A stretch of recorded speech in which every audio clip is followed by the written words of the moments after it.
Hemos terminado la unidad correspondiente a sujetos de derecho internacional. A continuación vamos a abordar las principales conclusiones. En primer lugar, debemos tener en cuenta que sujeto de derecho internacional va a ser aquella entidad que tiene capacidad para celebrar actos jurídicos internacionales, puede realizar reclamaciones internacionales o que se encuentra obligado internacionalmente. El sujeto primordial del derecho internacional es el Estado, que tiene los siguientes elementos constitutivos: el territorio, la población y la soberanía, ya sea interna o externa.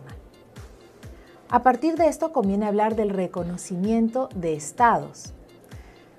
Un reconocimiento de estado es aquel acto libre y voluntario mediante el cual un estado o un conjunto de estados hace constar que en determinado territorio existe una sociedad humana políticamente organizada capaz de relacionarse con otros sujetos de derecho internacional y que la reconocen como parte de la comunidad internacional. En ese sentido, existen diferentes doctrinas sobre los efectos jurídicos de reconocimiento. Tenemos en primer lugar la doctrina declarativa, la que señala que la existencia de un Estado es indistinta al reconocimiento que reciba. En consecuencia, el reconocimiento es simplemente declarativo, porque la existencia del Estado no depende. En cambio, tenemos la doctrina constitutiva, la cual señala que a partir del reconocimiento se constituye el Estado propiamente. Cosa diferente es el reconocimiento de los gobiernos en exilio, que es más un acto político que jurídico, puesto que el derecho internacional reconoce el principio de efectividad, es decir, quien ostenta efectivamente el poder va a ser quien tiene la representación correspondiente del Estado. Los Estados tienen derechos y deberes amparados en el derecho internacional, basados en determinados principios tales como el de soberanía, el principio de igualdad entre los Estados, el principio de prohibición de uso de la fuerza, es decir, una serie de principios que son básicos para promover la convivencia internacional. La realidad internacional nos ha demostrado que es factible que los Estados se sucedan unos a otros. Para ese fin, pueden existir diferentes reglas. Por ejemplo, en el caso de los tratados, un Estado que sucede a otro puede seguir la regla empezar de nuevo, es decir, puede decidir evaluar qué tratados les convienen y qué tratados no y empezar nuevamente su negociación. Igualmente, los nacionales del Estado pueden decidir si adoptar la nacionalidad del nuevo Estado o también se opta por celebrar plebiscitos a fin de que los ciudadanos elijan con cuál nacionalidad pueden permanecer. Igualmente, el Estado anexante se encuentra en la obligación de asumir las deudas del Estado anexado. Las organizaciones internacionales también son sujetos de derecho internacional.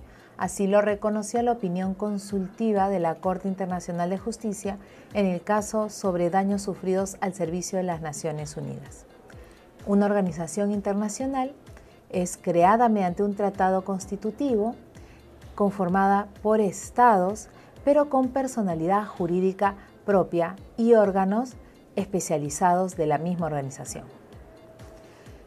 La Corte Internacional de Justicia reconoció en su jurisprudencia la teoría de los poderes implícitos.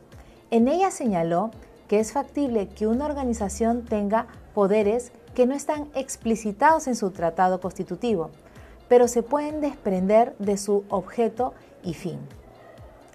Las organizaciones internacionales tienen elementos constitutivos.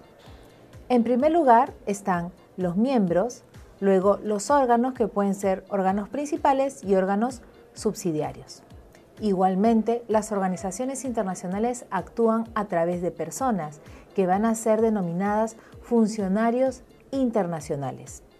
Ellos tienen el deber de guardar neutralidad, así como el derecho de tener inmunidades y protección de parte de la organización.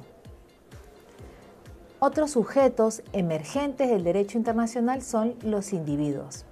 La subjetividad internacional de los individuos se ha evidenciado a lo largo del tiempo, principalmente a través de los mecanismos de protección de derechos humanos, los cuales han diseñado tribunales internacionales que han reconocido en cierta medida el jus standi de los individuos, como es el caso de la Corte Interamericana de Derechos Humanos, o el locus standi, como ha sido el caso del Tribunal Europeo de Derechos Humanos.